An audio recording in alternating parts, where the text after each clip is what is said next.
الحمد لله رب العالمين الرحمن الرحيم مالك يوم الدين إياك نعبد وإياك نستعين اهدنا الصراط المستقيم صراط الذين أنعمت عليهم غير المغضوب عليهم ولا الضالين.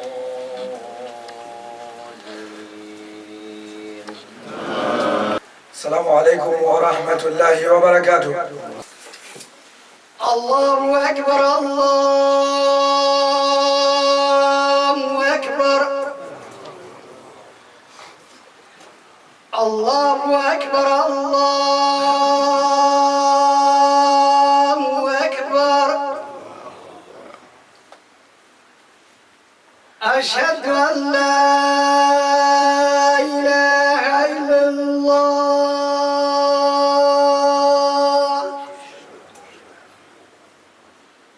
أشهد أن لا إله إلا الله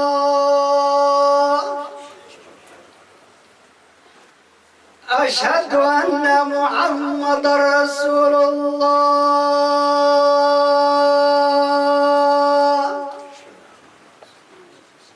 أشهد أن محمدا رسول الله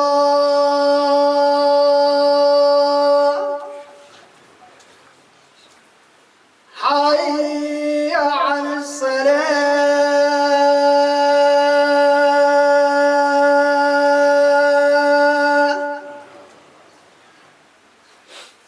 حي على الصلاة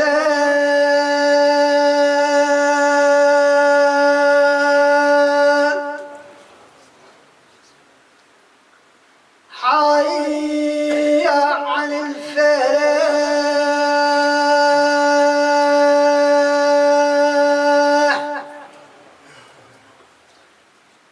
حي على الفلاح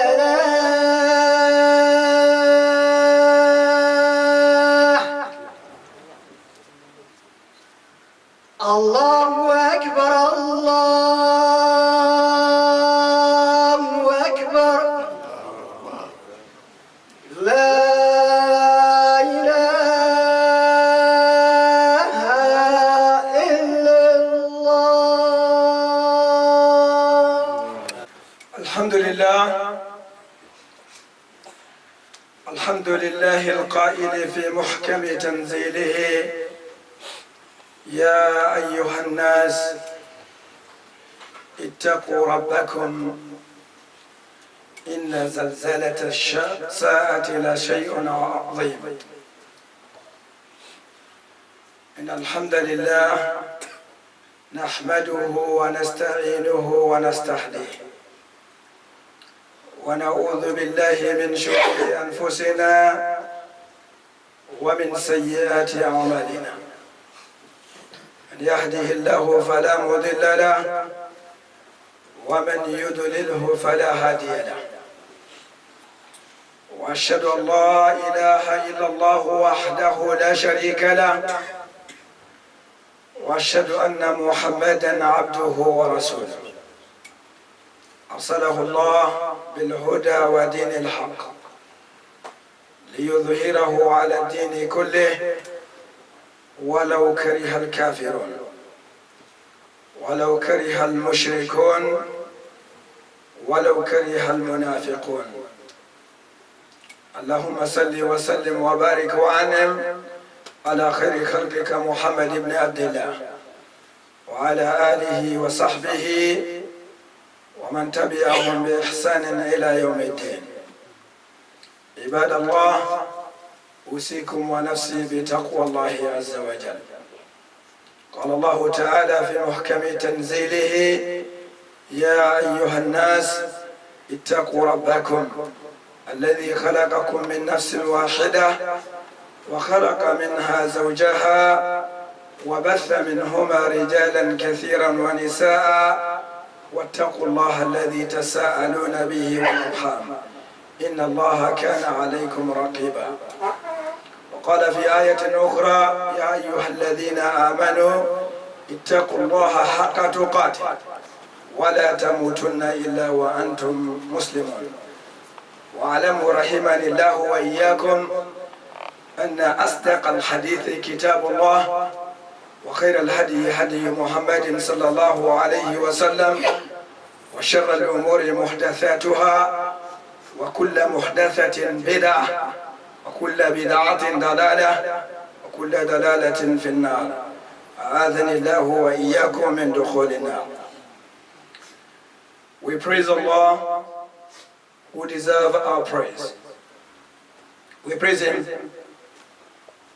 until He is happy with us. We praise Him after He is happy with us. We will continue praising Allah as He praised Himself until Allah takes us from this planet. We all testify together that there is no one worthy of worship except Allah subhanahu wa ta'ala who created you and me. We also testify together that Muhammad sallallahu alayhi wa sallam is a servant and messenger whom Allah subhanahu wa ta'ala has sent to the human beings and the jinns to take them from the darkness of kufr to the light of Iman. May the peace and blessings of Allah be on our beloved Prophet Muhammad sallallahu alayhi wa sallam, his family, companions, and to all of us until the day of resurrection. My dear brothers and my dear sisters in Iman, Allah has blessed you and me to witness this particular Jummah again after many Jummahs in our life. We ask the Almighty Allah to accept all the Jummahs we have performed and all the ibadahs we have performed, and may He also accept this particular Jummah that we are performing today. It is of great importance that we always remember our purpose in this dunya. However, my topic is not going to be based on that particularly due to some other issues that has come up. One of them that we lost one of our community members. Unfortunately, he died and he stayed in his house for a number of weeks, without us knowing about it. It is sad. We ask the Almighty Allah to have mercy over his soul. May Allah grant him Jannatul Firdaus al-A'la. May Allah forgive all the people who have passed away, who are believing men and women. Another thing, it is almost time for our brothers and sisters who have been chosen to go to Makkah this year and perform Hajj. So we like also to talk a little bit about Hajj, just as a reminder. But before I go into that point, I would like to combine these two things together. When Allah subhanahu wa ta'ala talks about Hajj, it is in Surah Al-Hajj, and also some ayahs in Surah Al-Baqarah. I want you to concentrate with me here. Before he even mentioned the verses of Hajj, he opened Surah Al-Hajj with the following verse. And what is the verse? Ya ayyuhan nas. He invited humanity. He didn't only talk to the believing men and women. He invited humanity. He said, Ittaqu rabbakum. Fear your Lord. Why should you fear your Lord? Inna zalzalata as-sa'ati shay'un 'azim. the quake, the trembling of the day of judgment is something that is great and massive. So in other words, your life in this dunya should always remind you there's going to be a day when you will stand in front of your Lord, when I will stand in front of my God, and He is going to display everything that I've done in this dunya, everything that you have done. إن كان خيرا فخيرا وإن كان شرا فشرا. If it is something that is good, that is what they call al-fawz al-azim, the great success. وإن كان شرا, but if it is bad, فذلك هو الخسران المبين. That is the clear khasara, lost, which you cannot recover. There's no way any one of us, may Allah save us from that, Amen, coming in the day of judgment while we are losing for any reason or the other, that you will be able to recover it. So therefore, since Allah has given you your life, He has prolonged it, this time you correct that. Therefore, those people who has been chosen to go to Mecca this particular year to perform the fifth pillar of Islam, the glad tidings for you is an opportunity for you to get a new page of your life. In other words, Allah subhanahu wa ta'ala will wipe out all the sins you have committed, no matter how old you are at the moment, no matter how many evil things you've done in your life. This is an opportunity for you, for Allah subhanahu wa ta'ala to wipe it for you and give you a new identity, just like the way your mom has given birth to you. A new identity, meaning you are sinless. However, don't think that is easy for you to get that. When somebody is going to Hajj, he has so many responsibilities for him to get this reward. That is why the Prophet ﷺ told you and me, Al-Hajj al-Mabroor laysa lahu jaza illa al-Jannah. The accepted Hajj has no reward other than entering into paradise. Entering into paradise, that is the success. And that's what you and me are endeavoring. Coming into the masjid, leaving everything that we have, giving the charity that we do, fasting the days, the longer days that we fasted, doing all the good things that we are doing is for us to get into Jannah. So if Allah subhanahu wa ta'ala have told you that if your Hajj is accepted by Him, you have no reward except entering into Jannah, then it is time for you to prepare. Those of you who are going, get prepared. You will be tested the highest of tests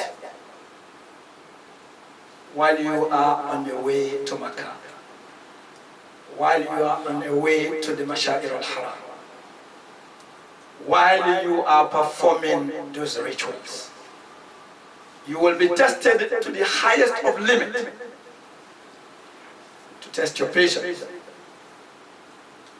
to test your real iman, to test your tawheed in Allah subhanahu wa ta'ala. Why? Because human beings They like material things. Spiritual things becomes a problem for them. They want to touch things. That is why when you go down there, you will see ajaban min al-ajaib. Surprising things. You see people taking their ihram, rubbing it on the Kaaba and rubbing it on themselves, thinking that is the one that will wipe out for them their sins. You see people doing things you don't imagine. Why are they doing this? Is it because of jahl? Is it because of ignorance? Or is it because these people has been misguided by other people? We ask the Almighty Allah to make us understand the deen the right way. When we put it in practice. Know that Allah subhanahu wa ta'ala has blessed you in this age that you have lived in. Think about 100 years back. And remember that house, which is in Makkah, is the awwal bayt, the first house, Wudi al-Nas, that Allah subhanahu wa ta'ala has erected for humanity. How? That house was first built by who? By the angels. And later on, Adam alayhi salam came and rebuilt it after it was damaged. And after that, some of his children, after some damage has gone into, has destroyed the house again, they came and rebuilt it. Until it reached our father Ibrahim alayhi salam and his son Ismail alayhi salam. They built the Kaaba. But when they built that Kaaba, before they even built the Kaaba, what did Ibrahim alayhi salam told his family when he left them there? He told them, I am leaving you on a barren land that doesn't have any trees, no houses. Then he said, at the place of Allah's house. There was no house at that time there, but he knew that is the house where the house of Allah subhanahu wa ta'ala is. So it's been built by the angels from the beginning of this planet. Therefore, knowing that the importance of this place and the sacredness of this particular place, you are going there to worship Allah subhanahu wa ta'ala. You are not going there to worship the house. You're not going there to worship the stone. That stone that is there, Allah subhanahu wa ta'ala has valued it, has made it noble, but He never made it as God. Likewise, the Kaaba is noble, but it is not God. Allah subhanahu wa ta'ala is the creator of this. And what did the Prophet sallallahu alayhi wa sallam taught us how to do Hajj? He told us the rituals of Hajj. He said, "Khudhu anni manasikakum." Take from me your Hajj rites, your Hajj rituals. So therefore, when you are going there, before you go, make sure you study properly what you need to do, and always be with the guides that Allah subhanahu wa ta'ala has joined you to go with, and listen to them, ask them for guidance, especially if those guides are guides that actually follow the sunnah of the Prophet sallallahu alaihi wasallam. If they don't, then you are not obliged to follow them. Alhamdulillah, our masjid always send with you a scholar from this particular masjid to guide you and do your Hajj the proper way. I ask the Almighty Allah to take you there safely and bring you back safely while your Hajj has been accepted. Now, the blessing that you have got that other nations didn't have is that today when you are going to Hajj, it's not like in the previous years. Previous years when you are leaving your house, you never know whether you'll come back, whether they will see you anymore, whether they will even hear from you. Today, Allah has given you lots of blessings. If you try to count the bounties of Allah that Allah has done for you and me, we'll never know their total. You leave your house while your family knows where you are. Every step you take, they are actually following you. Imagine that 100 years back. People used to walk from West Africa, Sierra Leone, Guinea, Mauritania, Senegal. How many years? 80 years. 80. EIGHT, they used to travel just to go and perform Hajj. Well, you know what? People used to do it. And even today, there are people still following that style. They're traveling with camels, with horses. They even walk. But you are not doing that. You live in your house while your family taking you in a very nice car to the airport. You're going through all the security, well protected. You're in safe hand, in everything. You enter the flight, you still communicating with your family members. They know where you are, what time you are departing. And even people, when the flight is getting up, they are filming their sending it to their family members. We just took off. And even beyond that, within the flight itself, when you reach the Miqat, you see people are actually rallying that to their community members. And actually we're right now on top of the Miqat and we are making the Niyah for Hajj. And that is really that they see in that live. Because most of the airlines now have Wi-Fi. What a blessing. We still have people still complaining. No, Hajj is too expensive. It's too hard. I am not going now. I'm going to wait later on. I have so many projects to do. How long are you going to do your project? Did Allah give you guarantee that you're going to finish that project that you have? Did you have a contract with Allah that definitely you're going to complete that project and then you will go for Hajj? Ya akhi, ya ukhti, if you've got the means and you are healthy, you have the financial means and you have the ability, if you don't perform Hajj, it is said that you will die as a Jew or a Christian. We ask the Almighty Allah to save us from that. Amen. You travel, you arrive at the airport in Jeddah or in Medina. When you arrive, obviously in the years back, it used to take people 12 hours just to get out of immigration. People used to queue for very long time. A lot of suffering. Alhamdulillah, things have changed in the last 2 years because they allow people to go through international airports now, not only Hajj terminals.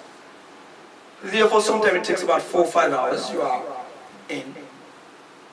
But you know what I'm going to tell you? European Hajj, Americans, they moan too much. They complain too much for minor issues. They think because they paid their money So that money can do for them everything. It's a magic bullet for them. So it just say be and it should be. Unfortunately, it doesn't work like that in Hajj. You have millions of people arriving at the same time. Thousands and thousands of people arriving at the same time. And they are looking for the same services.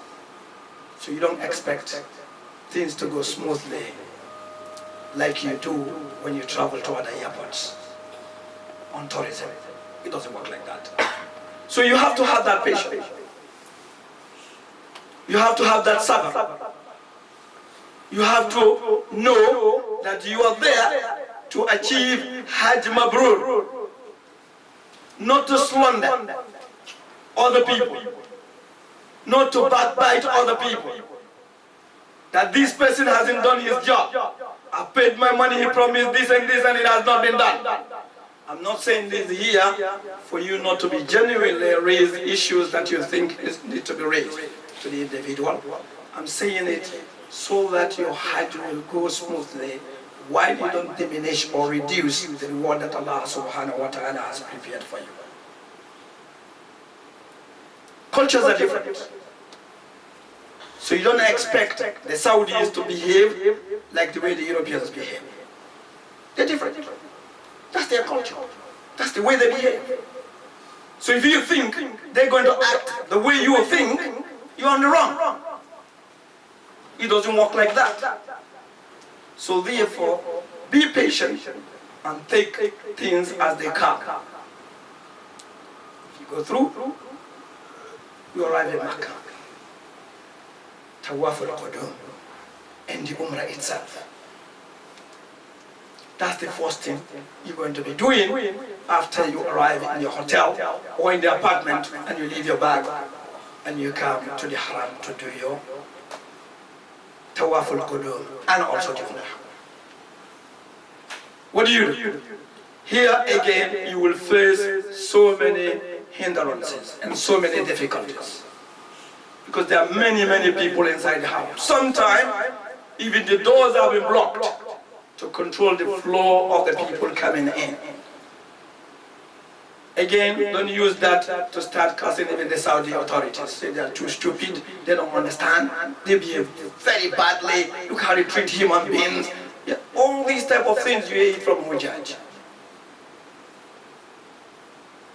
Obviously, that's what your perspective is. You don't know what their perspective is.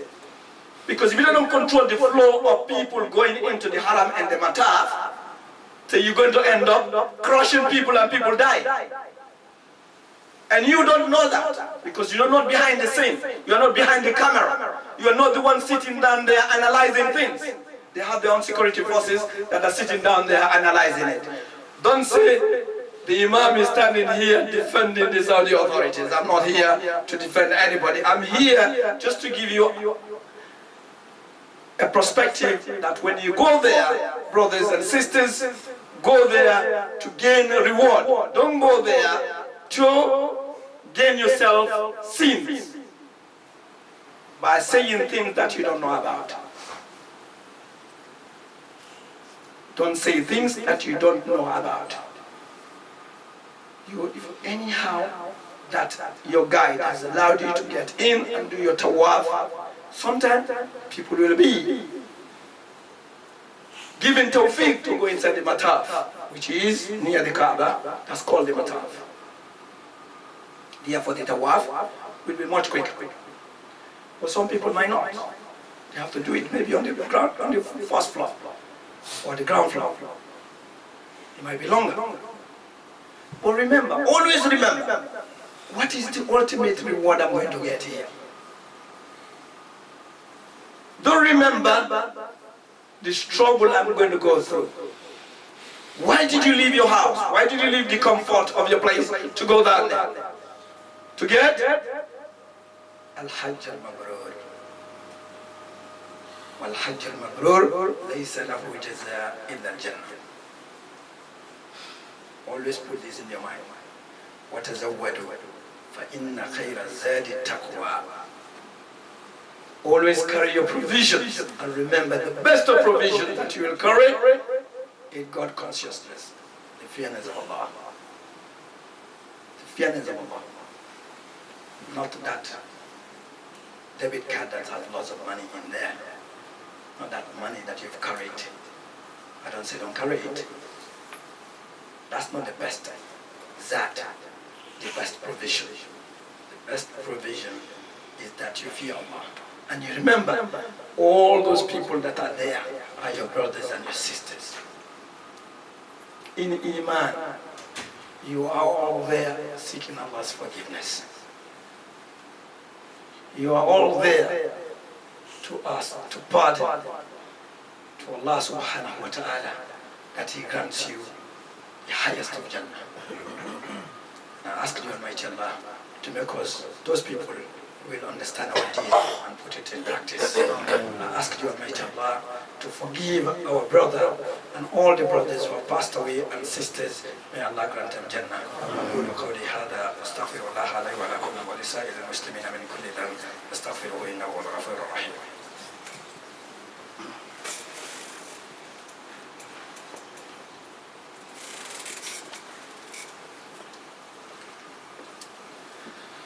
الحمد لله حمد الشاكرين والصلاة والسلام على من بعث رحمة للعالمين سيد الأولين والآخرين محمد بن عبد الله وعلى آله وصحبه ومن والاه وبعد. We praise Allah, we thank Him, we ask Him for guidance, and whomever Allah guides, there is no one who will be able to misguide him. And whomever He misguides out of His own justice, there is no one who will be able to guide him. Finally, is about our brother who just passed away these few weeks. As we've heard from the other imams, and the chief imam has already told me just now, that this brother is part of our congregation. He's part of us in everything. He accepted this thing, and his family members are not even happy about that. This is the situation that most of our revered brothers faces.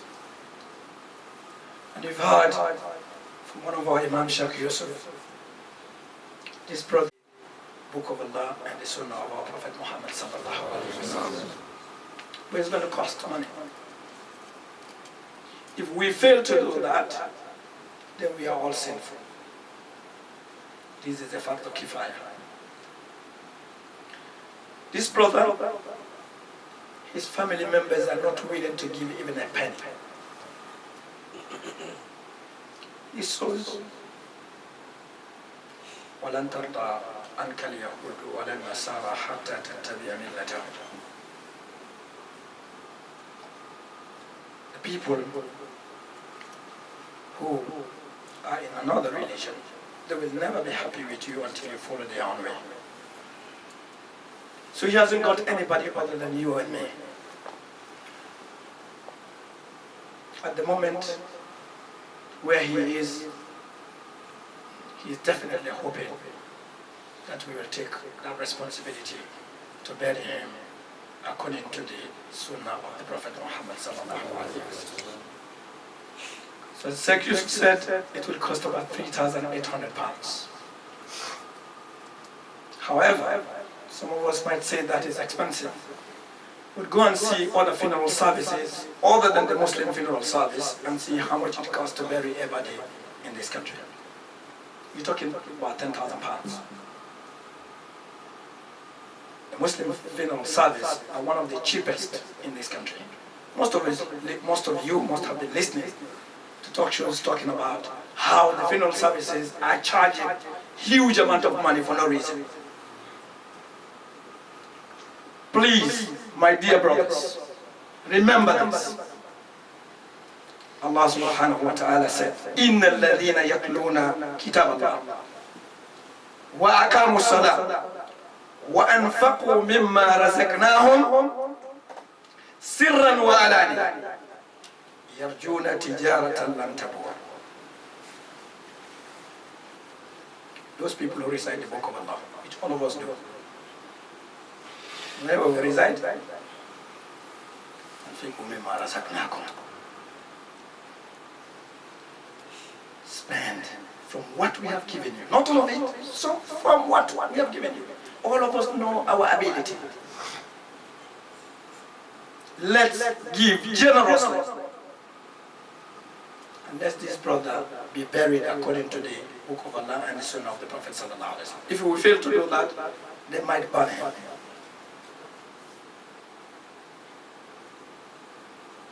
Then he said, you perform salah. After you recite the Book of Allah, you are performing salah. And then you give from what Allah has given you in charge.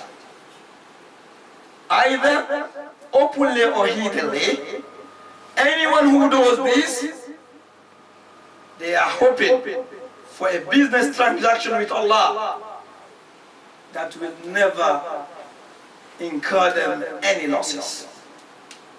So in other words, you are always getting profit. There's no businessman who can run a business with all the time getting profit. No one. Here, Allah subhanahu wa ta'ala said, this is the best transaction, this best business transaction you can do, and Allah subhanahu wa ta'ala will reward you abundantly. If I reach there, I ask the Almighty Allah to forgive all of us our sins. I ask the Almighty Allah to grant all of us Jannatul Firdaus al-A'la. I ask the Almighty Allah to forgive our parents who have passed away. May Allah subhanahu wa ta'ala forgive them all their sins. Our parents who are alive, I ask the Almighty Allah to prolong their lives while He is accepting their ibadat. Our children that we have got, those who are on the straight path, may Allah keep them steadfast on that straight path. Those who have deviated to another path, we ask the Almighty Allah to bring them back to the right track. We ask the Almighty Allah, those people who are doing their exams, who have done their exams, may Allah subhanahu wa ta'ala help them be successful in their exams. And after they become successful, we ask the Almighty Allah to make them the good citizens of this country and the countries where they come from originally. We ask the Almighty Allah to make us a source of peace and unity. And may Allah subhanahu wa ta'ala forgive us and forgive all those people who have right over us. Allahumma rabbana atina fid dunya hasanatan wa fil akhirati hasanatan wa qina adhaban nar. Allahumma a'izz al-islam wal muslimin. Allahumma a'izz al-islam wal muslimin. Wa dammir a'da'aka a'da'a ad-din. Innaka waliyyu dhalika wal qadiru alayh. Subhana rabbika rabbil izzati amma yasifun. Wa salamun ala al-mursalin walhamdulillahi rabbil alamin. Wa qumu ila salatikum yarhamukum.